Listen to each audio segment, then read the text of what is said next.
À la une de ce journal, hommage à l'arbre et aux acteurs de l'environnement, le moment de récompense est aussi un cadre de bilan et de transmission du flambeau pour la prochaine édition de la Journée nationale de l'arbre, la GNA à Bamfora. C'est fini donc, à suivre dans quelques instants. La clôture de l'événement, la ville de Ouagadougou qui change progressivement de visage. D'importants travaux de réhabilitation et d'entretien du réseau routier sont en cours dans la capitale burkinabé pour améliorer la mobilité urbaine. Une aubaine pour les usagers qui ne cachent pas leur satisfaction. Nous entendrons quelques-uns dans ce journal. Au Niger, 6 Français et 2 Nigériens tués par des hommes armés dans la zone de Kouré, dans le sud-ouest du pays. Une information révélée et confirmée par la presse internationale. Les victimes sont des humanitaires. Une actualité que nous suivrons en fin d'édition. Bonsoir à tous. Merci de nous rejoindre pour ce rendez-vous de l'information sur la télévision du Burkina. Avant de développer tous ces titres, sachez que le président du Faso, en marge de la Journée nationale de l'arbre, dans la cité du paysan noir, a marqué un arrêt au laboratoire Phytofla, dont la notoriété va au-delà des frontières du Burkina Faso. Rochmar Christian Kaboré s'imprègne de la technologie de production de médicaments à base de plantes mise en place par le chercheur, le docteur Zéphirin Dakio. Le film de la visite avec Hassan Gourabou et Karim Sissé. Le président du Faso accueilli en grande pompe au laboratoire Phytofla du docteur Zéphirin Dakio. Consigne sanitaire oblige, la délégation se munit de blouse avant la visite. Le président découvre toute la chaîne de production. Des explications détaillées sur le travail effectué lui ont été fournies par le promoteur. On a présenté nos produits, on a présenté les produits que nous fabriquons à partir des plans médicinaux. On a présenté également comment nous arrivons à préparer tous ces produits. On a montré également que tout ce qui a été installé, on l'a installé à partir des compétences locales. On n'a pas fait venir quelqu'un ici pour nous installer nos machines. Tout ça a été réalisé par des techniciens de chez nous. Rochmar Christian Kaboré est visiblement séduit par les résultats des travaux menés dans ce laboratoire de fabrique de médicaments. Il encourage le promoteur à poursuivre son travail de recherche afin de soulager les populations.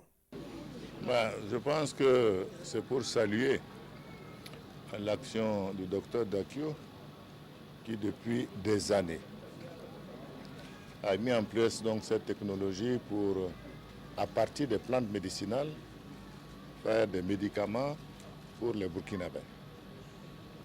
C'est un travail de toute une vie, c'est un travail laborieux, c'est un travail scientifique, attesté, qui sert aussi bien aux Burkinabés que, je dirais, également aux pays voisins. Et encore une fois, félicitations au docteur Dakio et à toute son équipe. On lui souhaite encore beaucoup d'engagement dans la recherche et qu'ils permettent effectivement aux Africains eux-mêmes de se doter du savoir-faire de la fabrication de leurs médicaments. Un message reçu 5 sur 5 par le docteur Zéphirin Dakio. Il rassure les visiteurs, des dispositions sont prises pour continuer l'aventure en toute sérénité. La journée nationale de l'arbre, c'est également le temps qui récompense les acteurs de l'environnement les plus méritants. C'est le moment pour les responsables du département de faire le bilan du programme présidentiel dans le domaine de l'environnement et de l'économie verte. Avant de passer le flambeau au plateau central pour la suite, la synthèse de tout cela avec Hassan Gourabou et Karim Sissé. Ce sont des acteurs reconnus par le ministère en charge de l'environnement pour leur engagement dans la lutte pour la protection et la restauration des ressources forestières. Et aujourd'hui, à la faveur de la 2e édition de la Journée nationale de l'arbre, leur mérite est reconnu et récompensé. Une reconnaissance faite aussi bien à des journalistes qu'à des associations et à des collectivités territoriales. Et nous venons effectivement de recevoir le premier prix dédié donc aux communes, et la meilleure commune donc, en termes de protection de l'environnement. Donc c'est ce prix-là que nous avons eu à hauteur donc, de 2 millions de francs CFA. Ça va nous galvaniser davantage et je pense que nous allons redoubler d'ardeur. Et ce prix aussi va nous permettre d'organiser aussi notre journée communale donc de l'arbre dans les jours à venir. La lutte contre la dégradation de l'environnement est un enjeu majeur pour le développement durable du Burkina Faso et sa vitalité économique. Une vision affichée par le président du Faso à travers un engagement politique ferme pour les questions environnementales. Au ministre en charge de l'environnement de faire le point de quelques acquis engrangés. La délimitation de 45 forêts classées dans le cadre du processus d'immatriculation, l'aménagement de 240 000 hectares de forêt, l'appui des collectivités territoriales à la création de 112 espaces de conservation, la mise en œuvre de 370 micro-projets climatiques et d'aménagement forestier dans les régions à plus de 4 milliards de francs CFA, la mise en œuvre de 32 programmes de développement intégré communaux pour un coût global de 4 milliards, la mise à la disposition des acteurs de 36 tonnes de semences forestières améliorées. Le flambeau symbolisé par cet arbre a été remis au gouverneur du plateau central pour l'organisation en 2021 de la 3e édition de la Journée nationale de l'arbre. En marge de la cérémonie, les autorités ont visité la foire de l'arbre. Une visite qui leur a permis de découvrir le savoir-faire des exposants. Et les herbicides qui sont également une menace pour l'environnement, utilisés pour lutter contre les insectes et autres organismes nuisibles, les pesticides ne sont pas sans danger pour le couvert végétal et pour la santé des populations. Un contrôle inopiné dans les marchés et les boutiques à Ouagadougou permet de mettre de l'ordre dans la vente des produits non homologués. Et sur le terrain, la direction de la protection des végétaux et du conditionnement durcit le ton compte rendu de la tournée ce samedi avec Paul-David Bambara et Issa Kanana.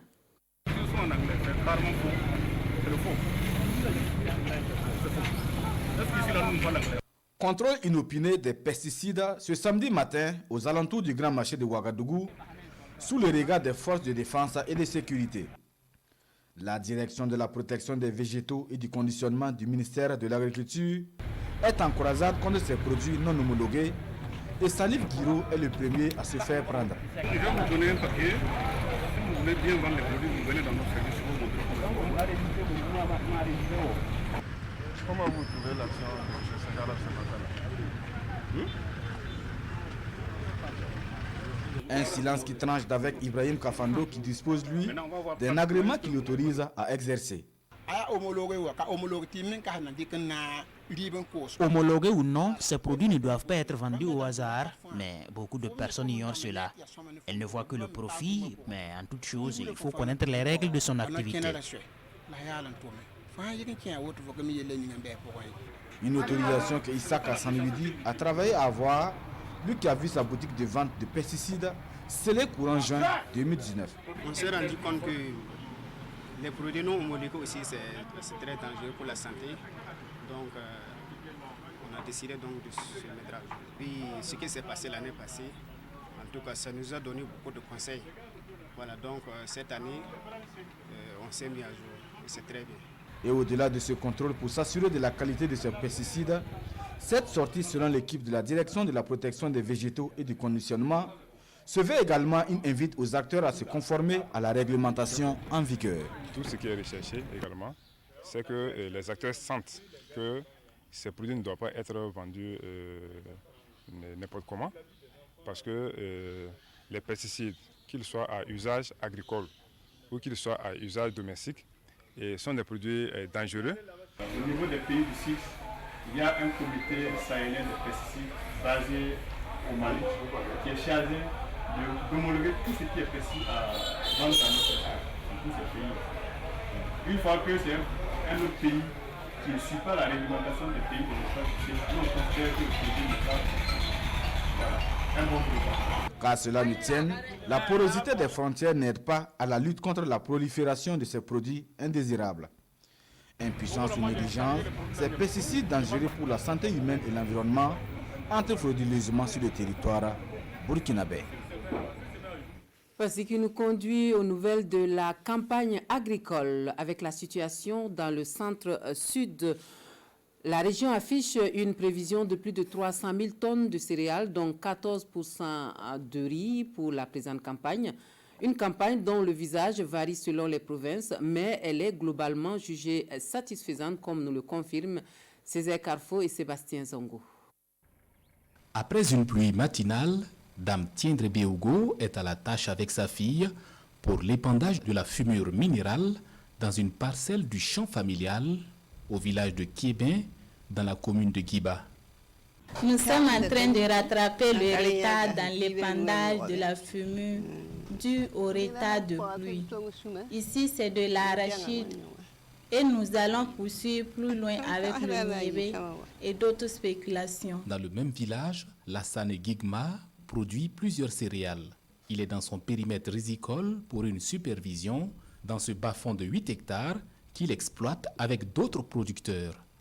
En plus du retard, la pluie tombait en petite quantité. Mais depuis quelques jours, ça va.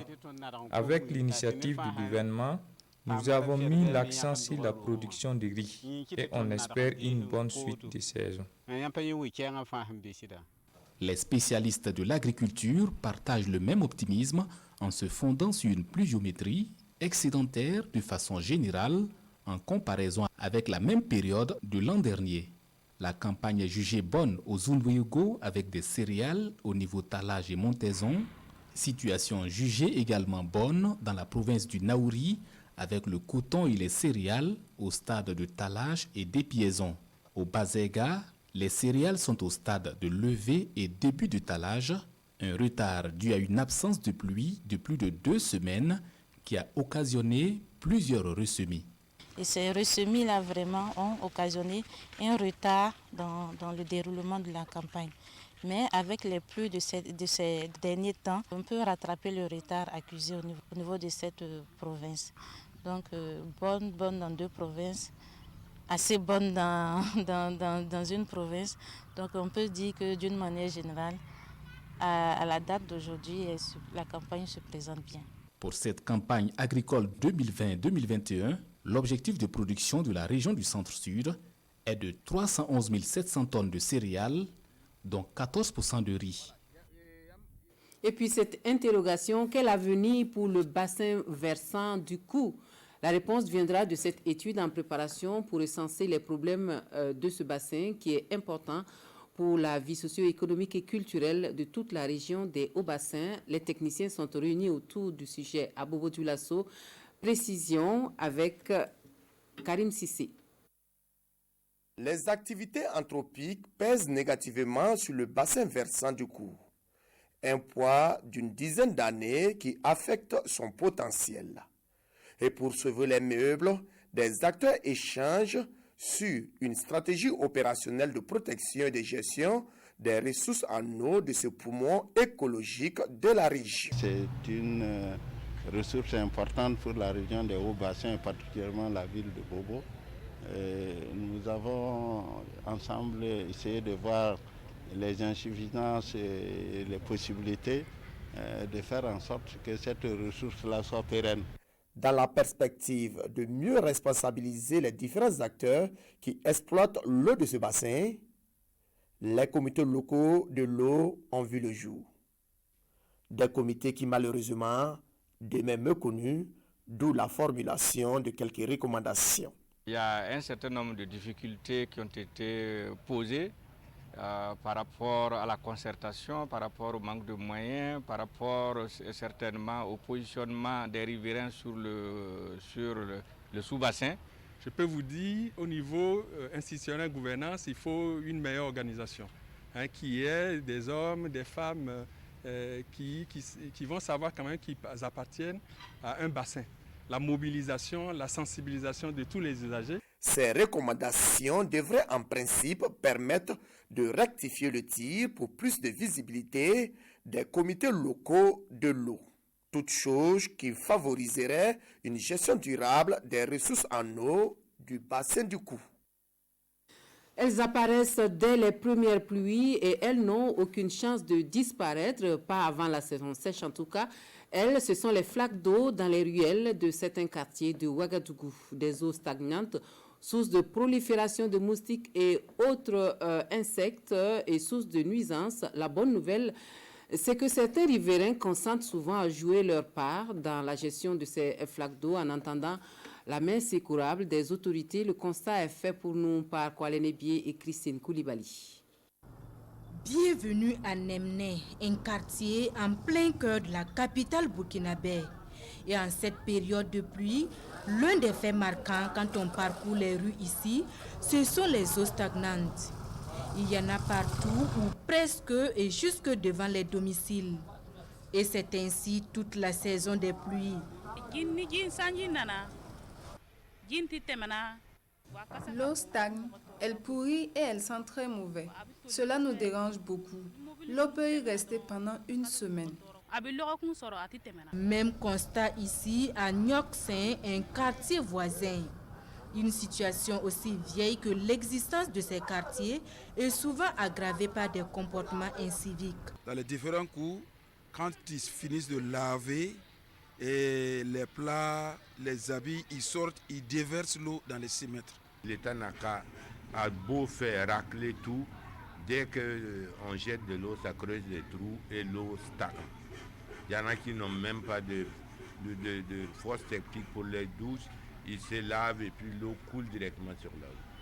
Il est 13h moins et voici comment le vieux Dermé se rend à la prière de vendredi en slalomant entre les flaques avec tout ce que cela comporte comme risque. Inutile de dire que ces eaux stagnantes ont des effets dommageables aussi bien pour la santé que l'économie locale. Il y a les mauvaises odeurs, il y a les mauvaises fréquentations des lieux de commerce et il y a même des gens qui glissent et qui tombent, qui se cassent les pieds. Donc c'est très désagréable. Quand nos enfants y jouent, ils tombent malades. Cette eau leur fait de petites plaies, sans parler des moustiques. À la question de savoir ce qui est fait à l'échelle individuelle ou collective pour pallier cette situation, ici chacun dit jouer sa partition. Nous y avons déversé 2 camions de terre, mais rien n'y fit. L'année passée, nous avons eu la chance qu'il y a un monsieur, un commerçant qui est là, qui nous a aidés à racler la voie. Mais après ça, il y a eu toujours des nids de pluie. C'est d'appeler à la conscience civique de la population, demander à tout le monde de s'y mettre pour trouver la solution. C'est dire donc que les responsabilités sont partagées, même si le manque d'ouvrage de drainage des eaux ou leur mauvais état est souvent pointé du doigt par la population. Et d'un autre côté, le gouvernement n'a de cesse de multiplier les efforts pour améliorer la mobilité urbaine dans la capitale burkinabé. C'est un fait. Il est de plus en plus aisé de circuler à Ouagadougou. La mobilité y est sensiblement améliorée, en tout cas depuis quelque temps. Et cela se poursuit. Les travaux d'entretien et de réhabilitation de la voirie en cours permettent la construction de nouvelles voies. Ce sont au total plus de 25 km de routes qui sont concernés par ce chantier. À ciel ouvert, les usagers apprécient les efforts du gouvernement dans ce sens. Ils se confient à Kwalene Bié et Ernest Kambiré qui ont fait un tour pour nous. Les machines sont en marche depuis quelque temps dans plusieurs quartiers de Ouagadougou. Elles le sont encore et toujours et font aujourd'hui de la capitale burkinabé un vrai chantier à ciel ouvert. Les travaux de réhabilitation de voiries et de construction de nouvelles voies se poursuivent comme ici au quartier Karpala dans l'arrondissement 11. Nous sommes sur la route des Pylônes, une des principales voies de dessert du quartier. Une voie double sens est en construction ici et les entreprises chargées des travaux sont à pied d'œuvre. Malgré que nous sommes dans la saison de pluie, mais ça avance très bien. Voilà, on essaie de faire aussi le maximum pour aller plus vite. Présentement, nous sommes en train de préparer la déflexion sur la fondation pour pouvoir mettre la couche de base. Et puis essayer de faire les zones de blocs techniques au niveau des caniveaux. Pour désenclaver Karpala avec toutes les commodités possibles, les 2 ouvrages de franchissement prévus sur ce tronçon long de 1,5 km sont en cours de construction malgré la saison des pluies. Le goudron, sincèrement dit, c'est pour bientôt. Les caniveaux d'évacuation des eaux de pluie sont quant à eux quasiment terminés et en attendant que le béton bitumineux soit tiré, le goudron à proprement parler, Karpala respire à la grande satisfaction des riverains et des usagers. Le quartier respire maintenant, le Karpala respire maintenant. Ouais, ça veut dire qu'avant là, si tu donnais rendez-vous à quelqu'un à Karpala ici, c'est comme ce que les gens aimaient dire. Parce que surtout si c'est une fille, tu peux la dire de ne pas mettre les fonds de teint parce que Karpala, c'est trop de poussière. Mais maintenant, on peut dire que ça va. Oui, nous sommes à Ouagadougou maintenant, si on peut le dire ainsi, parce qu'avant, ce n'était pas le cas. Par exemple, quand vous montez en ville comme ça, on dit vous venez de Karpala, parce qu'il y a la peinture qui est là. Voilà. Des riverains et des usagers qui déplorent néanmoins la lenteur des travaux. Le taux d'exécution du chantier est estimé ici, aujourd'hui, à environ 46%. On aurait souhaité depuis longtemps marcher sur le goudron. Maintenant, voilà qu'il y a une lenteur. Quand vous regardez le chantier même, il y a une grande partie qu'on a mis la couche de base. La petite partie à partir du château de Karpala jusqu'au camp, c'est là-bas qu'on n'a pas mis la couche de base. Vous voyez, donc on doit préparer le litho pour pouvoir recycler et puis avancer. Qu'à cela ne tienne, ces travaux intensifs de désenclavement des quartiers périphériques de la ville de Ouagadougou ont pour vocation première d'améliorer la mobilité urbaine, de rapprocher les différents quartiers entre eux. Et pour cela, 2,2 milliards de fonds CFA sont mobilisés ici au quartier Karpala pour financer ces travaux d'envergure. Ici à la cité Azumou de Ouagadougou, tout comme dans plusieurs autres quartiers de la ville, les travaux de construction de ces nouvelles voies sont soit presque terminés, soit en voie d'achèvement et font la fierté des Ouagadougouins qui y habitent. Ici, à cause de la route qui était impraticable, presque impraticable, les clients ne s'arrêtaient pas, ils ne passaient plus sur cette route. Mais depuis qu'ils ont arrangé la route, vraiment, on est fiers, notre chiffre d'affaires a augmenté. La route est vraiment faite, l'épaisseur est bonne et c'est tellement lisse, la circulation est bonne. Et pour le confort de la circulation, des travaux de resurfaçage ici. Nous sommes sur l'avenue Wawéandé au quartier Koulouba de Ouagadougou, un des nombreux tronçons touchés par les travaux d'entretien. Les machines tournent en plein régime, taux d'exécution 96%. Nous sommes en train d'appliquer la couche de roulement, couramment appelée goudron. Et là, et nous avons des exigences à donner à la mission de contrôle, donc il y a les capacités aussi à vérifier et tout. Désenclaver les quartiers, faciliter la vie des citoyens de la ville, créer des centralités. Ouagadougou vit aujourd'hui au rythme des bruits de ces machines, de ces engins lourds sur 13 km de tronçons pour ces travaux de resurfaçage. Un ensemble de travaux neufs est également en cours pour soigner encore et pour toujours le visage actuel de la capitale Ouagadougou avec les commodités possibles en la matière. Un mot de santé dans ce journal, savoir pour pouvoir soigner. Le dépistage précoce du cancer du col de l'utérus se présente comme la seule alternative pour éviter la maladie ou pour une meilleure prise en charge. L'association féminine de Koudougou a su convaincre ses membres qui consentent à se faire dépister ce samedi. Voyons cela avec Salifou Belem et Vincent Kiendrevego. Catherine se sent bien portante, mais ce matin, elle se fait consulter au CSPS Notre-Dame de Lourdes à Koudougou. Elle est accueillie par sœur Marie-Jeanne Nyamba et son équipe pour un dépistage du cancer du col de l'utérus. On a entendu parler du dépistage du cancer du col de l'utérus et du sein et dans ce centre. Je n'ai pas hésité à répondre à cette invitation pour connaître mon état de santé. Le cancer, une fois déclaré, devient difficile à traiter. La meilleure manière de s'y prendre, c'est de réaliser un dépistage précoce, ce sur quoi insistent les professionnels de la santé. Le cancer est une maladie sourdine. Dès qu'il est déclenché, il est vraiment très tard. Et c'est pour cela que nous invitons toutes les femmes à se dépister très rapidement afin de pouvoir prendre en charge très tôt le cancer. Parce qu'une fois déclaré, c'est trop tard. Cette opération de dépistage est organisée par l'association Éveil culinaire des jeunes. Une centaine de femmes sont attendues pour se faire dépister. Ça fait 12 ans que je lutte avec le cancer. C'est ça qui m'a poussée à organiser ma deuxième édition de Camp Vacances. Comme moi-même je vis avec le cancer, je me suis dit, je peux faire la campagne pour sauver quand même mes soeurs et mes filles qui sont jeunes, qui ne savent pas ce que c'est que le cancer. Quoique important, beaucoup de femmes ne font pas un dépistage du cancer du sein ou du col de l'utérus pour diverses raisons. À Koudougou, l'association dirigée par Hortense Adjovi veut inciter de plus en plus de femmes à le faire à travers la sensibilisation et le conseil. Pour des élections libres et acceptées de tous, la société civile veille au grain. Le réseau Afrique Jeunesse joue sa partition à travers la mise en place d'un monitoring et de veille communautaire pour une meilleure distribution de la parole en période de campagne électorale. Un dispositif dévoilé à Bobo Dioulasso. Hassan Gourabou, Karim Sissé pour les précisions. Année 2020, année électorale au Burkina Faso. Des élections à multiples enjeux. Pour une tenue apaisée de ces échéances électorales, il est question de mettre en place un système de monitoring. La société civile est une institution développementale. Ce ne sont pas des contestataires. C'est pour ça que le système opérationnel de monitoring communautaire permettra à la communauté, aux chefs coutumiers, aux femmes mentors et aux jeunes leaders de suivre quotidiennement tous les actes posés pendant les élections. Tous, acteurs de veille communautaire, ils sont appelés à se mobiliser pour servir de sentinelle au cours du processus électoral.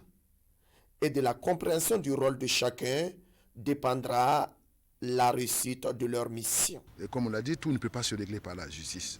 Nous avons foi, nous sommes des républicains, nous avons foi à notre justice.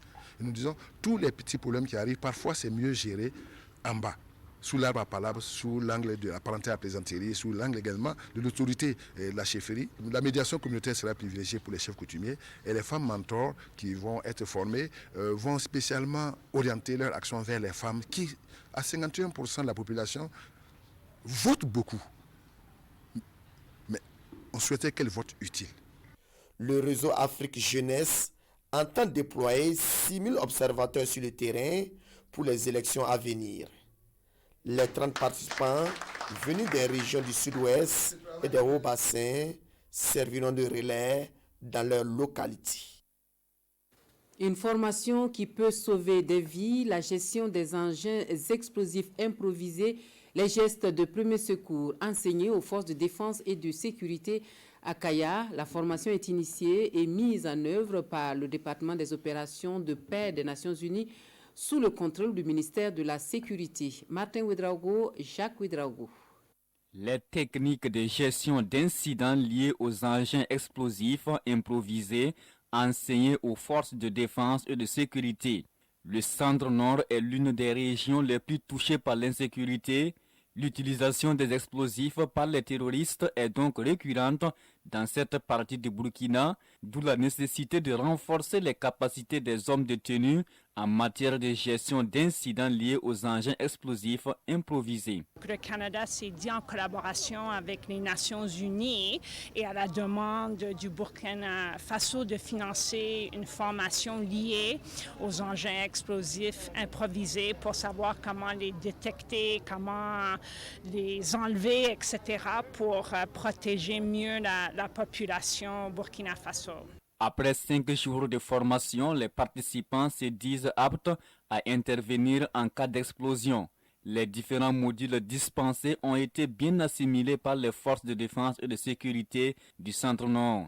Nous avons compris comment les groupes terroristes placent les engins explosifs improvisés, comment les moyens utilisés pour les déclencher, la construction même d'un engin explosif improvisé, comment se comporter face à une attaque d'engin explosif improvisé.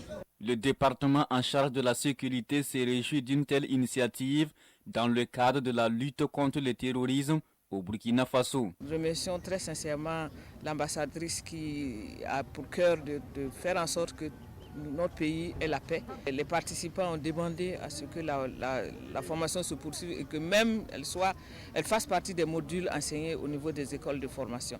Ce projet est financé par le Canada pour une durée de 8 mois. Il va concerner les régions les plus touchées par l'insécurité, à savoir le Centre-Nord, le Sahel, le Nord, l'Est et la Boucle de Mohon. Ils embarquent pour une formation de 45 jours à Bobo Dioulasso. 850 énarques vont faire une immersion dans l'univers du camp militaire Ouézin Coulibaly de Sia pendant 1 mois et demi. Donc, c'est la 2e édition de l'initiative lancée par les responsables de l'École nationale d'administration et de magistrature. Nous suivons le départ des stagiaires ce matin à l'ENAM avec Sébastien Zongo. 850 élèves de l'École nationale d'administration et de magistrature en partance pour une formation militaire initiale de 45 jours. À cette 2e édition, l'objectif reste le même, Développer chez ces futurs agents des administrations publiques et privées les valeurs de patriotisme et de solidarité. Pendant 45 jours, ils vont apprendre les rudiments du vivre ensemble, les valeurs essentielles de l'être humain, le travail en groupe, la conscientisation par rapport à la communauté, l'intérêt général. Ils vont apprendre à sauver des vies, ils vont apprendre à tirer, ils vont apprendre à manipuler les armes, ils vont bref apprendre à nous assurer et à assurer qu'à la fois ils peuvent servir la nation, ils peuvent protéger la nation, ils peuvent être au service de toute la nation. Nous sommes très contents des responsables de l'UNAM du fait qu'ils aient quand même introduit cette formation militaire dans les réformes. Cette année, la formation se déroule dans un contexte sanitaire marqué par la pandémie du coronavirus et les mesures sont prises pour limiter les risques, selon les responsables. On a estimé qu'il fallait faire des tests de la Covid. On l'a fait 2 fois. Une première fois pour s'assurer que ceux qui sont testés positifs vont pouvoir se traiter. Et fort heureusement, sur l'ensemble des élèves qui ont été testés, seul un cas a été détecté à Fada et ce dernier va être mis de côté. Ce stage concerne toutes les filières de l'École nationale d'administration et de magistrature. Il se déroule au groupement d'instruction des forces armées à Bobo-Dioulasso.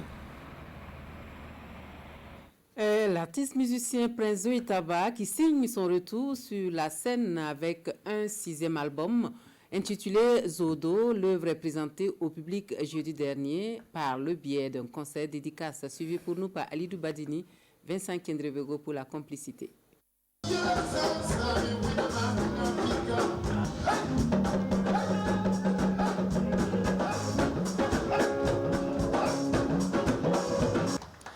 Prince Zoé-Taba signe ici son retour sur la scène musicale burkinabé et de la plus belle des manières avec un nouvel album baptisé Zodo. Zodo ou l'amour du prochain, un album de 11 titres est la 6e du genre de l'artiste. Alors un album qui parle de l'amour, oui, des gens qui n'aiment pas leur prochain. Un album tout simplement qui parle de nos vécus sociaux, si je peux m'exprimer ici, alors qui dit que nous on est ensemble et on doit rester ensemble. Voilà, Zodo c'est de l'amitié.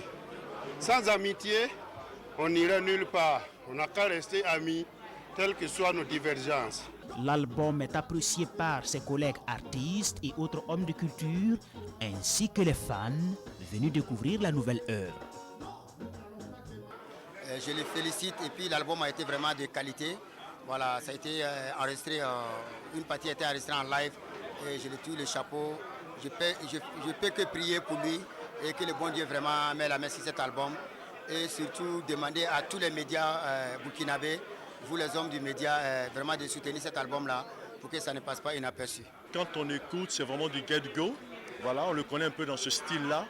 Et avec des messages très poignants, des messages très, très positifs. Donc moi j'ai vraiment pris beaucoup de plaisir. Il y a du travail technique qui a été fait. Voilà. Je pense que c'est ça qu'il faut saluer. Techniquement, après maintenant, bon, les accessoires à côté, c'est de l'ordre du ressenti, de la subjectivité. Non, je pense que une fois de plus, il reste fidèle à ses engagements artistiques. Séance tenante, l'artiste vend son premier CD à 155 000 francs CFA. Et pour mieux faire connaître son nouveau bébé, Prince Zoé-Taba compte faire prochainement des tournées nationales et internationales. Hors de chez nous, 8 personnes tuées ce dimanche au Niger, 6 humanitaires français et 2 Nigériens assassinés dans la zone de Kouré par des individus armés à moto dans le sud-ouest du Niger. Les victimes étaient en excursion dans la région réputée abriter les derniers troupeaux de girafes, une des rares sorties autorisées hors de la capitale Niamey. Paris confirme l'information révélée par l'agence France Presse. 8 personnes ont été tuées dimanche par des hommes armés dans la zone de Kouré au Niger, à 1 heure de route de la capitale Niamey. Il s'agit de 6 touristes français, 2 Nigériens dont un guide et du chauffeur du véhicule de l'ONG Actid emprunté par le groupe. Selon le gouverneur de la région, la plupart des victimes ont été abattues par balles. Un chargeur vide a été retrouvé sur les lieux du drame. Une femelle aurait réussi à s'enfuir avant d'être rattrapée et égorgée. Les circonstances de cette attaque restent floues. Les assaillants seraient venus à moto à travers la brousse. Ils auraient attendu l'arrivée des touristes. Leur identité reste pour l'heure inconnue. Bombardement nucléaire. Et nous allons aller au Japon où Nagasaki commémore ce dimanche le 75e anniversaire de la bombe atomique sur la ville. C'est la seconde ville atomisée après Hiroshima. Tokyo refuse toujours de ratifier le traité d'interdiction des armes nucléaires de l'ONU. À 11h02, les cloches du mémorial de Nagasaki ont sonné, comme chaque année depuis 75 ans. Alors même où la ville japonaise était détruite par l'attaque nucléaire américaine, c'était 3 jours après le bombardement d'Hiroshima. Cette année, 10 fois moins de participants à la cérémonie, Covid-19 oblige. Mais le discours du Premier ministre n'a pas changé. La tragédie de Nagasaki et Hiroshima et les souffrances causées à son peuple ne doivent plus jamais se reproduire. En tant que seul pays à avoir souffert des attaques nucléaires, il est de notre devoir de faire avancer pas à pas les efforts de la communauté internationale pour parvenir à un monde libéré des armes nucléaires. Une poignée de représentants des survivants, des familles de victimes, des écoliers et lycéens ont ensuite apporté symboliquement de l'eau aux victimes, ravivant le souvenir poignant des agonisants qui de toutes parts réclamaient à boire. La bombe a fait capituler le Japon lors de la Seconde Guerre mondiale au prix de 74 000 vies ici à Nagasaki, 140 000 à Hiroshima. Et puis la note triste de ce journal, c'est le décès du professeur Jean-Baptiste Tiesga le mercredi 5 août dernier à Ouagadougou. Le programme des obsèques de l'illustre disparu prévoit ce soir à son domicile à partir de 20h30 une veillée de prière. La levée du corps est prévue pour demain lundi à partir de 9h, suivi de l'absoute à l'église Saint-Pierre de Gounguin et de l'inhumation à partir de 11h au cimetière municipal de Gounguin. Paix à son âme. Et c'est la fin de ce journal. Merci de nous avoir reçus chez vous. Amandine Lalsaga vous retrouve à 23h pour l'édition synthèse. Excellente soirée à tous et une très bonne reprise de travail pour demain.